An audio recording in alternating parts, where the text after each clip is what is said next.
Bakit ba binububog sarado ng mga netizens sa lakit? Ito sila Rita Gaviola at si Angie Salvacion. Si Rita Gaviola, yung Badyaw Girl. Ah, that Na beautiful beautiful Badyaw Badyaw girl. Girl, di ba? Angie, ikaw raw ang ano, The weakest link. ikaw ang weakest link. Ang bait pa nga namin, ha? Ang weakest link. Pero kung didiretsuhin ko na, ikaw ang pinakabano Oo. sa linlang.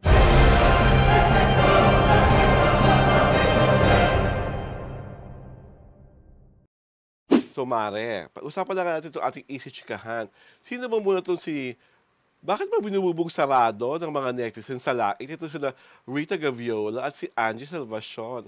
And for crying out loud, pakilala mo muna sa akin, Mare, sino ba itong dalawang batang ito? Sino si Rita Gaviola? Ano kanyang claim to fame? Si Rita Gaviola, yung Badyaw Girl. Ah, that beautiful na Badyaw Badyaw girl. Girl, di ba? Na naging contestant sa PBB. Oo, di ba?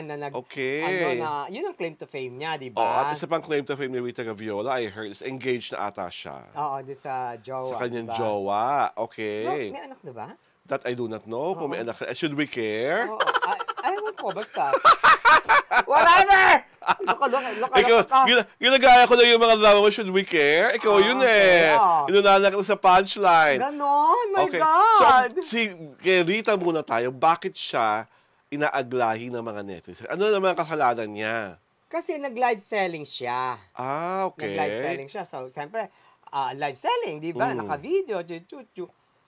Siyempre, may mga magko-comments, may mga Nagbibenta siya ng mga damit, kung ano-ano pa. Anik, di ba? Mga beauty products, chuchu. Mm-mm. Dahil pinasok ng mga laitero.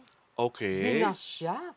Mamalimos ka na lang, bumalik ka na sa pamalimos, chuchu. Total, ganun ka namang Doon ka naman Oo, galing. oh my God. Sobra naman sila. Grabe talaga, parang hindi tao yung mga Ayun, kita mo may anak na nga. Oo. Parang hindi tao yung mga di ba? Yung Yung mga mga nanlalait, bashers. Oo, oo. di ba?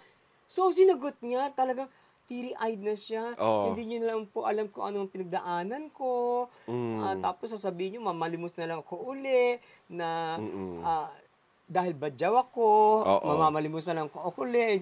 Parang parang talagang api-api siya. Mm. Di ba, makikita mo talaga na sinasagot niya na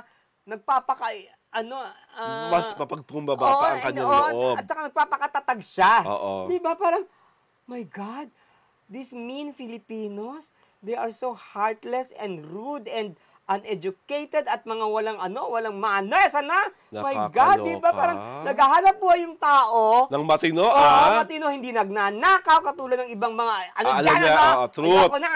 Ayoko nang sabihin ko sino man sila. Ngayon, di ba, ang tinutuno ng girl. Di ba? Tapos gusto niyo bumalik sa pamamalimos. It shows so much of it shows na talagang kulang-kulang kayo sa tamang pag-uugali at tamang pagkakaisipan. Oo, di ba? At wala pong masama, sa totoo lang, na siya ay pinanganak sa isang kultural na komunidad ng mga badyaw. Wala pong masama sa pagiging badyaw. At para po sa lang yung dagdag kaalaman, ang mga badyaw po, pag pumupunta sa Maynila, at yung ginagawa nila ng pamamalimos, para sa kanila po, marangal na trabaho yung ginagawa nilang pagpapalimos. Hindi po nila ginagawa yun dahil parang mahirap sila. Ginagawa nila yun kasi bahagi yun ng kanilang kultura. Na ginagawa nila yun kasi para sa kanila, tama yun. Yun ang kinalakihan nilang tama. Yun sa tingin nila ang tama. Maaring mali ako sa aking interpretasyon, pero sa pakiwari ko, wala po kayong karapatang ganunin si Miss Rita. Lalo na kasi Rita, nakagraduate na, may anak na, pinakasalan. Tapos, alam mo, sama sa isang babae na galing sa isang cultural community, tapos umunlad. Inaayos ang buhay niya. Sobra naman kayo. Tsaka diba, ito mga bashers, mga walang utak. One, hindi ba nagnakaw si Rita eh? True. Diba? Para i-bash nyo eh. Kung mangbabash kayo, yung mga magnanakaw ang i-bash nyo. Yung talagang salbahe. Oo, diba? Number 2, ang pamamalimos ay hindi kailanman dapat ikahiya. Yes. Kasi yan, very humbling experience yan. Oo. Kinain mo na ang dignidad mo. Kinain mo na ang ego mo. Lahat nilamon mo na. Para lang mabuhay ka. Yes. Diba? Oo. Diba? Can you imagine that? You put yourself in her their shoes. Diba? What will you feel? Oo. Kundi kayong mga timang.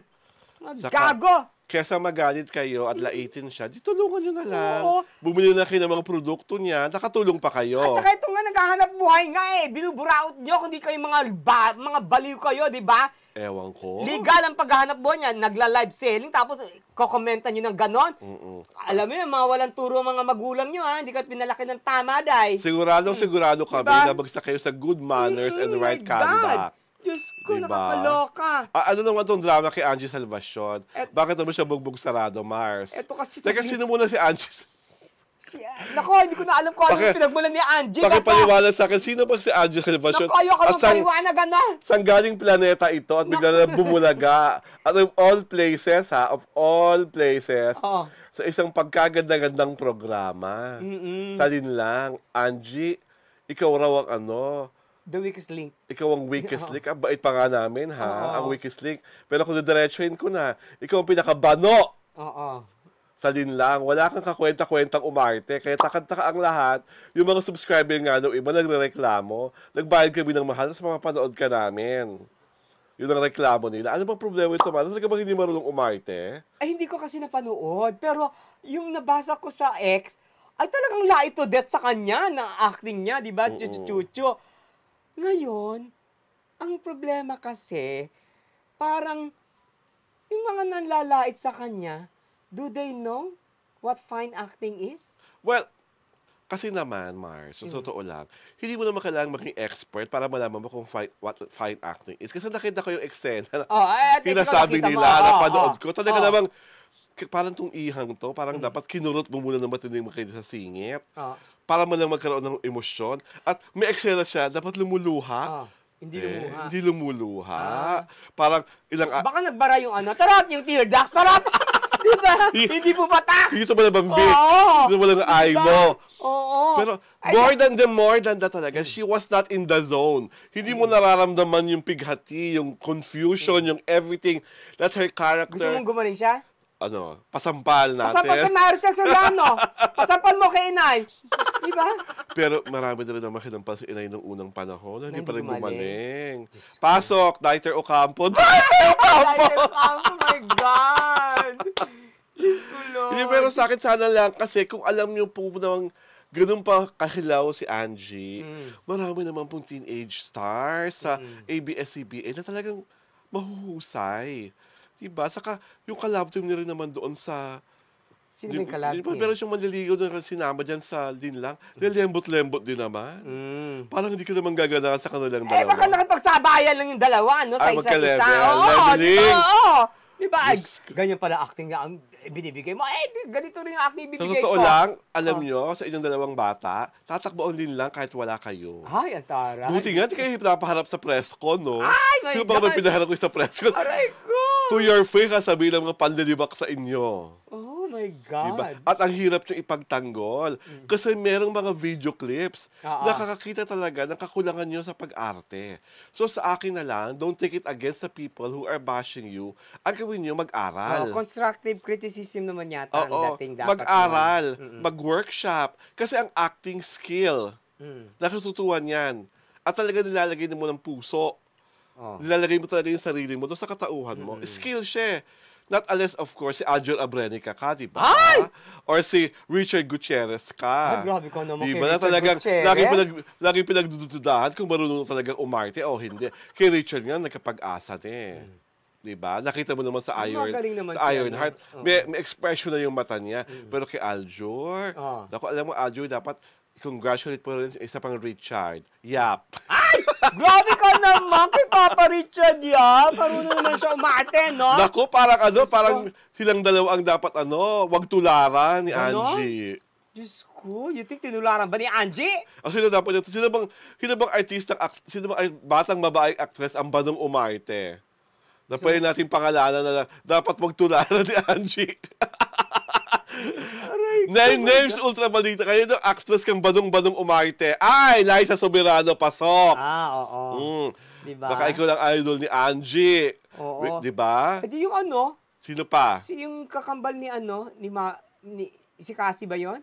Ay, si Cassandra. Cassie anak ni Oo, diba? Cassandra I don't Legaspi. find her, magaling. Diba? O sino Oo. pa? Isa na lang. Isa na lang. Si Sanya Lopez. Ba't parang puro puso sinasabi mo? Wala bang balo sa ABS? Si Angie lang talaga? Parang wala. Ay! Oo. Sobra. Sige, kung meron, magsabi ka. Ikaw magsabi, sige. Wala na akong sabihin Diba? kasi wala na tayong oras. Ito po si Alwin Ignacio, the diva that you love. Kasama ko aking kumaring ultra maldita. Hi, this is Alex Brosas. Ito po ang Taraya na Talakian Showbiz Edition, The TT Show.